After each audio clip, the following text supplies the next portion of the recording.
Au niveau des entreprises de services, le Centre financier aux entreprises Desjardins de la capitale et le Mouvement Desjardins sont des atouts importants et de bons partenaires dans les différents projets d'immobilisation reliés à cette industrie. L'expérience acquise avec les années nous a démontré le dynamisme des chefs d'entreprise dans ce domaine et l'implication de ces derniers pour réussir leurs différents projets. Également, lors d'expansion, nous sommes reconnus comme des partenaires qui supportent la croissance des entreprises et nous nous impliquons pour les supporter de la meilleure façon possible en fonction des différents produits de financement que nous offrons. Nous sommes fiers d'être l'institution financière reconnue dans le domaine et possédons l'expertise nécessaire pour faire avancer les entreprises. L'avenir commence par Desjardins.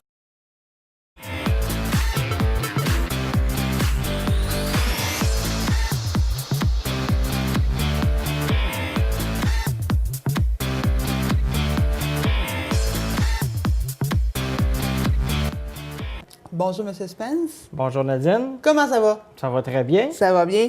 Écoutez, parlez-moi de votre bagage, de vous. J'ai commencé jeune à travailler. J'ai commencé à 12 ans. On avait une entreprise familiale au Lac-Saint-Jean. Fait que j'ai commencé sur la livraison très jeune.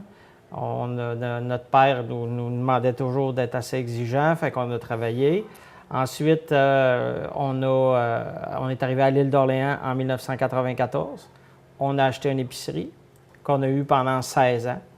On a rentré la SAQ pendant les 10 dernières années. C'est le département dans lequel je m'occupais le plus, là. Les vins, puis l'accord des mains. On avait les fromages, on avait la boucherie. Fait que c'est quelque chose qu'on aimait beaucoup, là. C'est quelque chose que j'ai beaucoup aimé. Puis là, vous n'êtes pas à votre première expérience en titre d'entrepreneur. Bien au contraire, mais c'est ça, vous aviez votre épicerie à Saint-Laurent de l'île d'Orléans. Dites-moi, maintenant, vous avez la chocolaterie tout près d'un an. Et oui. Pourquoi d'avoir décidé d'avoir vendu votre épicerie et d'avoir acheté une chocolaterie? Mon père, on a eu une opportunité d'affaires en vendant le magasin. On s'est assis ensemble, on a discuté, voir si moi, je voulais prendre la relève. Puis après 16 ans, avec ma conjointe, on travaillait tous les deux là, on a discuté puis on a trouvé que peut-être qu'on était mûr pour un nouveau défi. Quand ça fait 16 ans que tu fais toujours la même chose, d'un fois, un nouveau départ. Là, j'ai 42 ans, fait que je me disais, là, je suis comme à mi-chemin, là, c'est le temps de faire un... Fait que on s'est assis, on a pris la décision de le vendre. Puis je pense que ça a été une bonne décision. Êtes-vous seul dans cette aventure? Non, dans la chocolaterie, on est 3. Il y a Dominic Brown qui est connu pour être le président fondateur de Binox, qui est une compagnie de jeux vidéo ici à Québec. Il y a moi, puis il y a ma conjointe Geneviève. Et les forces que vous avez? Dominique est un entrepreneur, c'est très, très entrepreneur. C'est un gars qui fonce, c'est un fonceur. C'est un gars qui réalise presque tout ce qu'il veut faire. Tandis que moi puis Geneviève, on est plus du monde de terrain. On est plus... je sais, Geneviève s'occupe plus de la comptabilité un peu, puis moi, j'étais un peu plus sur place pour voir au bon fonctionnement de tout, tu sais, pour... le service à la clientèle, pour m'occuper un peu du monde, des autobus qui arrivent. Puis, justement, c'est un point de vue que Dominique avait vu, lui, de son côté, parce que Dominique était un client qui venait à l'épicerie. Fait que, quand on a vendu l'épicerie, Dominique, il me dit, si jamais tu te rapportes quelque chose en business, je veux embarquer avec toi.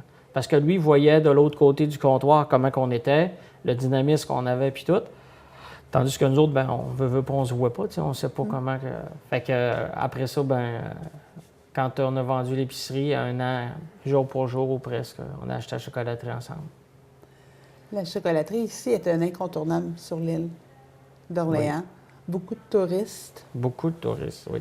Parlez-moi de l'histoire de la chocolaterie en tant que telle.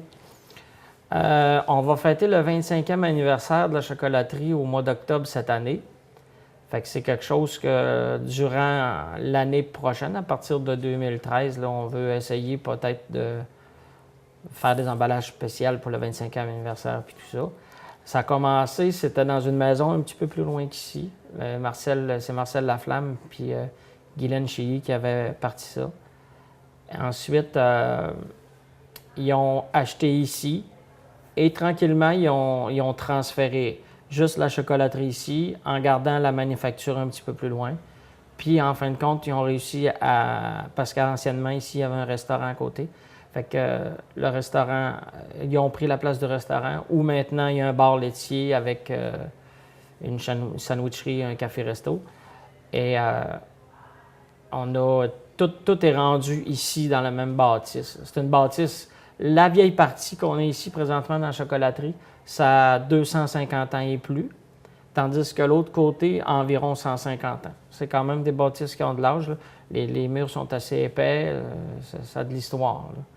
Les murs pourraient parler. Oui, ils pourraient parler. Ils pourraient en dire beaucoup parce que quand on va dans le grenier en haut, là, c'est encore des chevilles de bois. Puis, il y a de l'histoire. C'est ça qui est plaisant. Vous savez, il existe beaucoup de chocolateries, que ce soit à Québec, dans la région de Québec. La vôtre se distingue. Car lorsqu'on parle de la chocolaterie de l'île, on sait que c'est du chocolat haut de gamme. Sans nous dire la recette, votre recette à vous, pouvez-vous nous parler de sa fabrication? Oui, la chocolaterie, on fait venir du chocolat de la Belgique. C'est du vrai chocolat belge. C'est un chocolat qu'il faut qu'il soit, ils appellent ça la courbe de cristallisation. Il faut qu'il atteigne une certaine température. Il y a 3 courbes de cristallisation à avoir. Ça permet au chocolat, quand vous allez le manger, de ne pas étirer. Il va casser ou il va... Puis ce chocolat-là reste un petit peu plus luisant, moins mat, puis tout ça. Mais tout le chocolat ici est fait à la main. Tout est fait... si on prend les confiseries, les ganaches en dedans sont toutes faites à la main. Toutes les recettes sont faites d'avance. On n'achète rien ou qu'on met... tout est vraiment fait à la main. Dans Pâques, tout ce qui est... on prend le moule de Pâques, on moule, on va coller les yeux, on va mettre la boucle, on va mettre ça dans un sac, on va refaire une boucle, puis là, il faut peser chaque item qu'on va faire. C'est vraiment... je pense que ce qui nous différencie, c'est vraiment le côté artisanal. Puis les petites choses qu'on va faire différemment des autres. Je ne sais pas si les autres, des fois, c'est peut-être à plus grande échelle ou... Mais nous autres, c'est vraiment tout fait à la main. Fait que c'est peut-être ça qui peut peut-être nous différencier. Puis je pense qu'on a un site qui est vraiment... on a un beau site, là. Quand le monde vient ici, soit qu'ils prennent du chocolat ou de la crème glacée, ils peuvent marcher tranquillement sur Horatio Walker, ils peuvent s'asseoir ici, dans les petites balançoires. Puis je pense qu'on a un site qui est vraiment enchanteur, ce qui permet, même au monde de Québec, de venir prendre son petit cornet la fin de semaine quand il fait beau, là. Pensez-vous prendre de l'expansion à court ou moyen terme? Oui. À court terme, on a déjà un projet pour l'année prochaine qui va très bien, qui devrait voir le jour au mois d'avril. Puis ensuite, ce qu'on aimerait, nous autres, c'est aller dans les places qui sont plus touristiques. Parce que je pense que les détaillants, c'est plaisant, mais le détaillant va être peut-être un petit peu moins... Vous savez, le chocolat, c'est assez difficile à garder. Ça prend la température, ça prend pas trop de soleil, ça prend l'humidité parfaite. Fait que souvent, c'est notre nom qui est ailleurs. Et en plus, vous n'avez pas d'agent de conservation. Ah, c'est ça, il n'y a pas d'agent de conservation. Donc, le chocolat au lait, c'est à peu près 8 mois. Le chocolat noir, c'est à peu près 1 an et demi, un peu plus long. Mais, tu sais, quand c'est ton nom qui est un peu partout, on essaie d'aller les visiter régulièrement, mais on ne peut pas toujours. Fait que c'est dur de garder une fraîcheur qui est toujours égale. Tandis que si tu es capable d'ouvrir tes propres centres, tes propres petites chocolateries, bien là, tu es capable vraiment d'être capable de dire de la qualité de ton produit et tout ça, là. Fait que il suffit juste de trouver des petites places là, ou des petits locaux là, qui seraient disponibles, là. Mais c'est sûr que pour commencer, vu que ça fait 1 an, je dis on va apprendre comme il faut le métier parce que l'été, on est jusqu'à une 30aine d'employés, fait que c'est quand même une grosse entreprise, là. Et à moyen terme? Oui, c'est sûr qu'à moyen terme, là, cette année, il y a eu quelques petites fusions qui s'est faites avec une autre chocolaterie, ce qui va peut-être nous permettre là, de nous ouvrir les portes là, sur les distributeurs pour avoir des meilleurs prix peut-être, pour être capable justement de...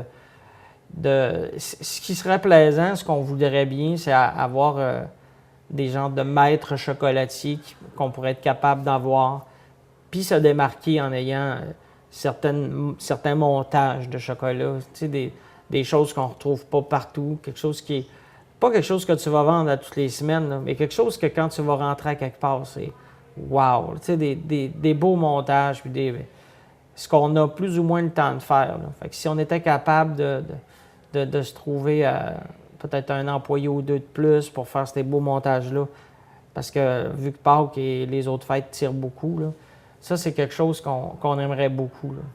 Et en terminant, quel conseil pouvez-vous donner à ceux qui voudraient se laisser lancer en affaires?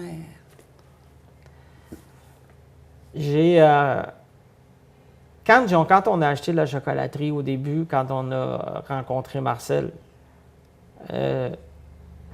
c'est sûr que le prix était quand même assez...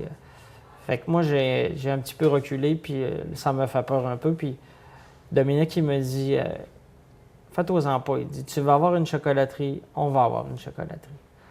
Fait que moi, le conseil que j'ai à donner au monde, c'est que si tu veux réaliser quelque chose, si tu veux quelque chose, tout est possible.